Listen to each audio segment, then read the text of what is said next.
પણ કોન્ટ્રાક્ટર જે છે એ એની મનમાની ચલાવી રહ્યો છે અને એની મનમાની ચલાવીને આ જે રિક્ષા ચાલકોને પિકઅપ અને ડ્રોપિંગ માટે બી પૈસા ઉઘરાણી કરી રહ્યો છે. જેમ કે સરકારી ધારા મુજબ 7 થી 8 મિનિટ ફ્રી આપવામાં આવે છે કોઈ બી સાધનને. તો આ વ્યક્તિ એની રીતે એના પૈસા વસૂલ કરી રહ્યો છે. આજે 80 રૂપિયાના ભાડામાં 55 રૂપિયા રિક્ષા ચાલકે ચૂકવ્યા છે.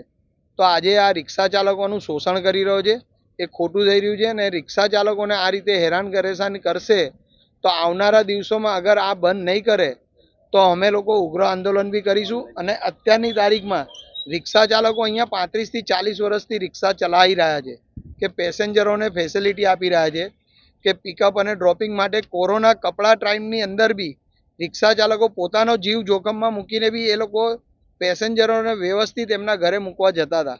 અને આ રિક્ષા ચાલકો અહીંયા વર્ષોથી રિક્ષા ચલાવી રહ્યા છે અને આજે આ પાર્કિંગ વાળો એ લોકોને બહાર તગેડી રહ્યો છે, જે ખોટું છે. જે એનું અમારી પાસે પાવતીઓ બી છે કે વર્ષો જૂની અમે લોકોએ 2005-2010ની બી પાવતીઓ છે કે અમે લોકો અહીં એરપોર્ટ ઓથોરિટીને પૈસા ભરી અને અહીં રિક્ષા ચાલકો ધંધો કરતા હતા. અને આ પાર્કિંગ વાળો જબરજસ્તી એની મનમાની ચલાવી રહ્યો છે. આજ સુધી પાર્કિંગની અમારી પાસે એરપોર્ટ ઓથોરિટીએ કોઈ જ વસ્તુની અમારી પાસે કોઈ માંગ કરી નથી અને આ ખોટું કરી રહ્યો છે.